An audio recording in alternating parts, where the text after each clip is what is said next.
والعصر إن الإنسان لفي خسر إلا الذين آمنوا وعملوا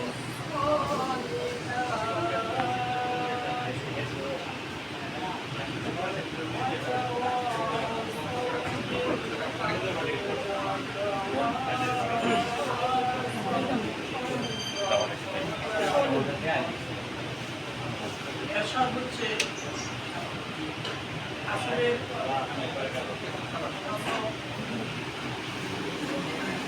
ওই সমস্ত নিশ্চয় সকল মানুষ ক্ষতিগ্রস্ত মধ্যে আছে, কিন্তু ওই সমস্ত লোকগুলো যারা আল্লাহ ইমান এনেছে, নেক আমল করেছে এবং হকের উপর থেকে উপদেশ ওই সমস্ত লোকদের সকল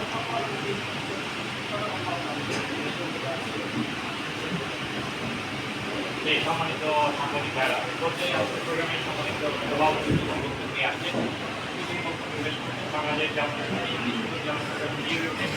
সম্মানিত সভাপতি জেলার সম্মানিত সহকারী সেক্রেটারি সাংবাদিক শামসুল আলম ছিলেন।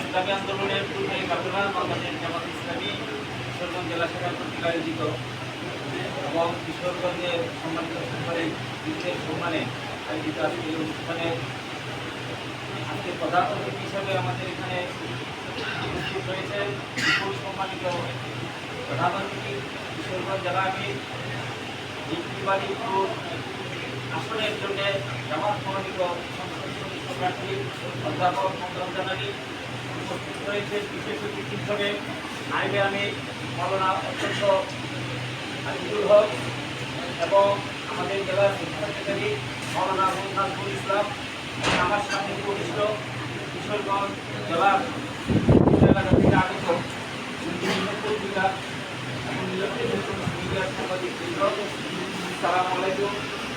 আমরা আসলে আজকে কোনো আলোচনা সবার আয়োজন করি নাই, আপনাদের সম্মানে জামাত ইসলামীর পক্ষ থেকে সুদূর্ণ সাক্ষাতেই বলা যায় আমরা এখানে উপস্থিত হয়েছি। বাংলাদেশ জামাত ইসলামী বিগত 15 বছর আমরা নির্যাতিত ছিলাম, আপনাদেরকে নিয়ে এই ধরনের কোনো প্রোগ্রাম আমরা আয়োজন করতে পারি নাই।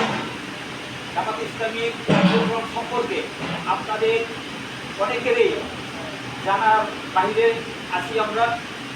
সেই হিসেবে বর্তমানে যে পরিবেশ সৃষ্টি হয়েছে, তারা বাংলাদেশে মানুষের মধ্যে বিরোধ উঠেছে যে আমরা নতুন করে জামাত ইসলামীকে আগামী জাতীয় সংসদে দেখতে চাই, সরকার পরিচালনায় দেখতে চাই। এখন এই কাজটি করতে হয় আমাদের সাংবাদিক বাইরের প্রয়োজন। সাংবাদিকদের সামনে জামাত ইসলামী দরকার। বর্তমানে আমাদের সাংবাদিক বাইরে আমাদেরকে যেভাবে সহযোগিতা করতেছেন, এতে আমরা বুঝি যে একদিন তাদেরকে অন্ধকারে রাখা হয়েছে, আমাদের কার্যক্রম তাদেরকে জানানো হয় নাই, তাদের সামনে আমরা দেওয়া হয়নি। যদি হয়তো আমাদের অবস্থাটা যেভাবে আমরা পিছিয়ে গেছি, আমরা আরো বলতে পারতাম। আজকে আমাদের আপনাদের সামনে এই বিষয়ের সংক্ষেপে কথা বলবে। আমি আমার কথা এখানে শেষ করতে আপনাদের অনেকে আপনারা উপস্থিত হয়েছেন।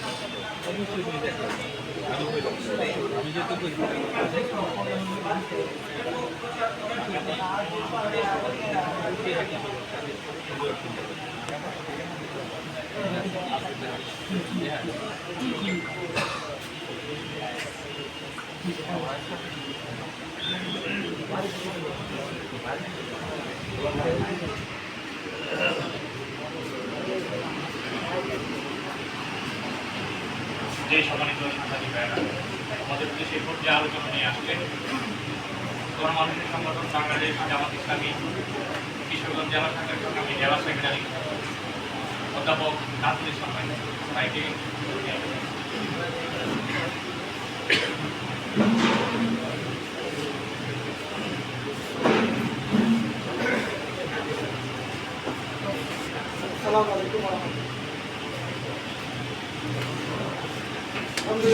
العالمين والصلاة والسلام على سيدنا المرسلين وعلى آله وأصحابه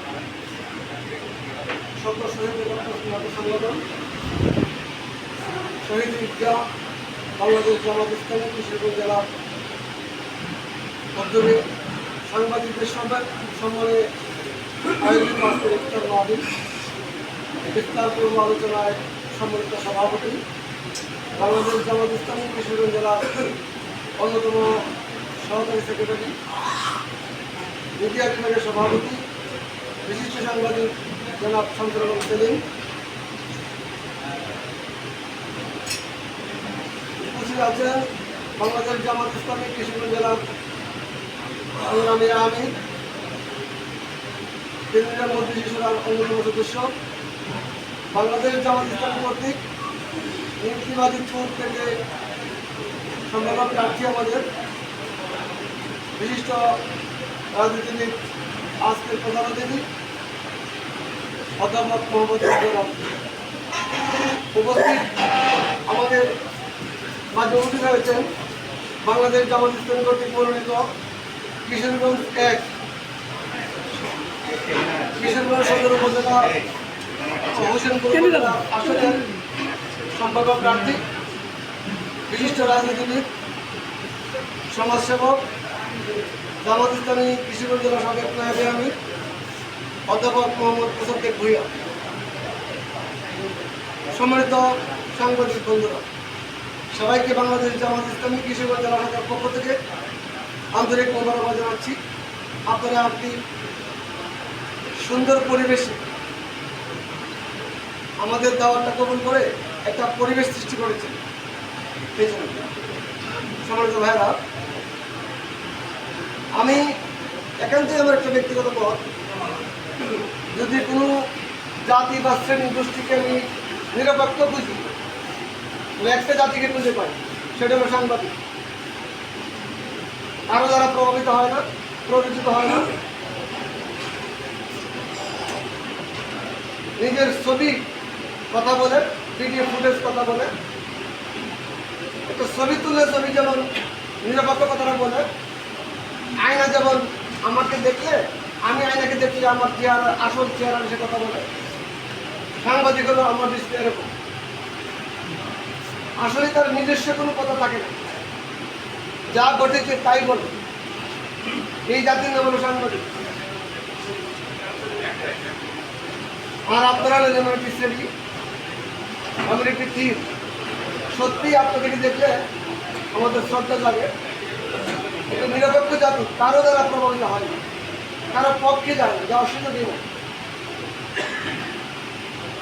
কিন্তু দুর্ভাগ্যজনক হইল এর ব্যতিক্রম ঘটে, সেটা এক্সেপশনাল কেস, সেটা আমরা খাতায় না আনলাম। আমি আপনাদের উদ্দেশ্যে বলছি, বাংলাদেশ জামাত ইসলামী 1941 সাল থেকে অদ্যাবধি এই বাংলাদেশের মাটিতে, এই ভূখণ্ডে একটা পরীক্ষা দিয়ে যাচ্ছে। আলহামদুলিল্লাহ 2001 থেকে 6 সালে বড় একটা পরীক্ষায় উত্তীর্ণ হওয়ার আল্লাহ সুযোগ করে দিয়েছিলেন। আমি ছোট থেকে শুনতাম এ পর্যন্ত কোনো এমপি মন্ত্রী দুর্নীতি মুক্ত থাকা সম্ভব নয়, এটা আমিও বিশ্বাস করতাম কোনো না কোনোভাবে। কিন্তু আমার দুই নেতা 1 থেকে 6 সাল পর্যন্ত এই জাতির সামনে উপস্থাপন করেছে দুর্নীতি মুক্ত মন্ত্রণালয় চালানো সম্ভব। আমাদের মন্ত্রীরা এমপিগণ 10 জন, 18 জন, 17 জন, 20 জন, 2 জন এমপি হয়েছে। ওনারা প্রমাণ করেছেন দুর্নীতি মুক্ত এমপি হিসেবে দায়িত্ব পালন করা সম্ভব। আমি বলছি না একসাথে জামাত ইসলামী এর উদাহরণ পেশ করে যে আরো কেউ করতে পারে, তবে জামাত ইসলামী অন্যতম মানুষের চোখে বসছে। দুর্নীতি মুক্ত মন্ত্রণালয় আর এমপি দায়িত্ব পালন করা সম্ভব। উপজেলা চেয়ারম্যান, ভাইস চেয়ারম্যান, মহিলা vice chairman, union chairman, member, ইতিমধ্যে আমরা বাংলাদেশে প্রমাণ করতে পেরেছি আমাদের দায়িত্বশীলরা দুর্নীতি করেন। কারণ দুর্নীতি মুক্ত হিসেবে তার জন্ম হয়েছে। যারা প্রবেশে ঘোষণা করতে পারে আমার পেটে হারাম ঢুকে নেই, ঢুকবে আর এমন দায়িত্বশীল যদি দেশের দায়িত্ব পালন করে, তার দায়িত্বের টেবিলে দুর্নীতি মুক্ত থাকা সম্ভব। আর যে লোক পরীক্ষার হল থেকে চাকরি জীবনে, ব্যবসায়িক জীবনে